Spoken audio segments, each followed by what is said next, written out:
Perkenalkan, kami dari kelompok 1 dengan saya Pina Oktaviani. Saya Cici Alia. Saya Cantika Sridoyonovianti. Kami di sini akan mempresentasikan materi berupa video dengan tema lingkungan bisnis dan tantangan global. Adapun judul yang kami ambil adalah dampak transformasi digital terhadap lingkungan bisnis digital. Apa sih lingkungan bisnis itu? Secara sederhana, lingkungan bisnis itu kayak situasi dan kondisi tempat suatu bisnis itu hidup dan berkembang. Kalau lingkungannya mendukung, bisnis bisa maju. Tapi kalau ada perubahan besar di luar kendali perusahaan, misalnya kayak krisis ekonomi atau perubahan tren, bisnis juga harus cepat beradaptasi agar tetap bisa bertahan. Nah, apa sih tantangan global itu? Contoh tantangan global adalah yaitu lingkungan internal yang mencakup seperti karyawan, manajemen, dan budaya perusahaan. Sedangkan lingkungan eksternalnya mencakup seperti ekonomi, sosial, politik, teknologi, dan pesaing. Perusahaan perlu memahami kedua hal ini agar bisa beradaptasi dan berkembang.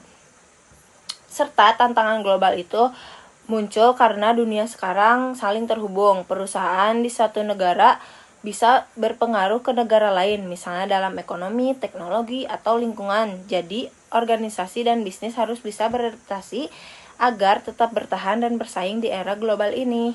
What? Terkait dengan judul yang kami ambil akan dijelaskan oleh rekan saya. Selanjutnya akan dijelaskan oleh saya, apa itu transformasi digital? Kalau bicara lebih dalam, transformasi digital itu sebenarnya fenomena besar yang memengaruhi hampir semua aspek organisasi, mulai dari model bisnis, strategi, sampai keterampilan karyawannya. Transformasi digital bukan cuma sekedar ganti sistem atau tambahkan alat baru, tapi benar-benar mengubah cara bisnis berjalan dari dalam. Jadi, penggunaan teknologi dan media digital ini tujuannya untuk membuat bisnis bisa beroperasi dengan cara yang lebih cepat, efisien, dan tentunya sesuai dengan kebutuhan zaman yang terus berubah.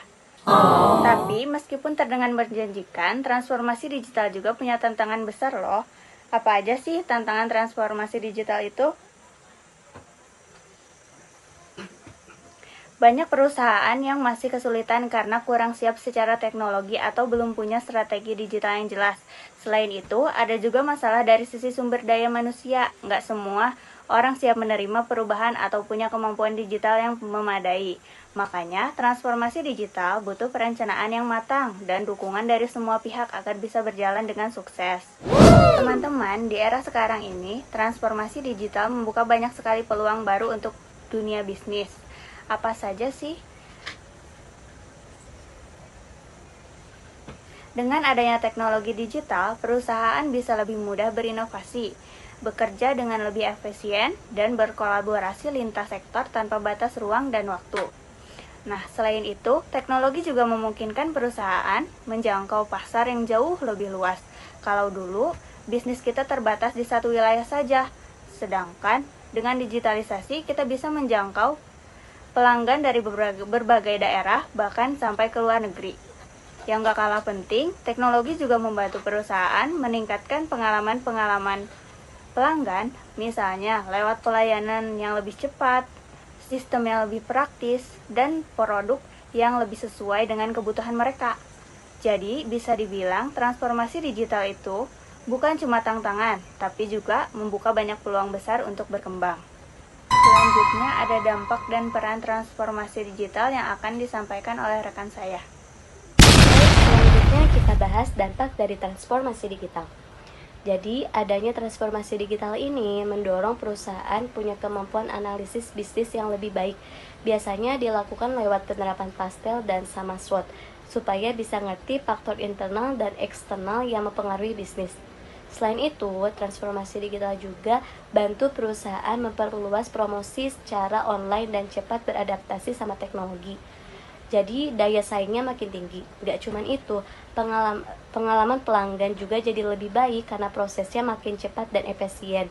Tapi di sisi lain juga muncul kompetitor baru yang lebih siap secara digital, jadi perusahaan harus terus berinovasi biar enggak ketinggalan. Kalau tadi kita bahas dampaknya, sekarang kita lihat juga gimana peran dari transformasi digital itu sendiri.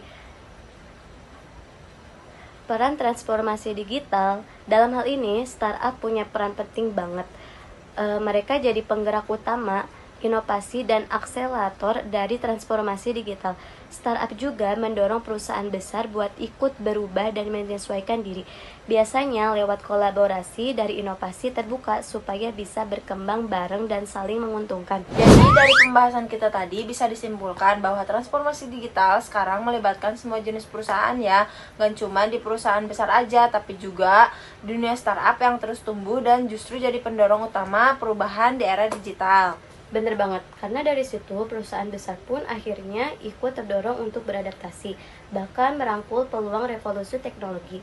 Pendekatannya sekarang lebih ke arah win-win solution supaya semua pihak bisa saling diuntungkan. Dan yang paling penting, inovasi terbuka jadi kunci utama dalam proses ini. Dengan kolaborasi antar perusahaan, ide baru bisa muncul, teknologi bisa berkembang lebih cepat, dan hasilnya bisa lebih maksimal untuk semua. Sekian presentasi dari kelompok kami. Mohon maaf bila banyak kesalahan karena kami masih dalam tahap pembelajaran. Wassalamualaikum warahmatullahi wabarakatuh.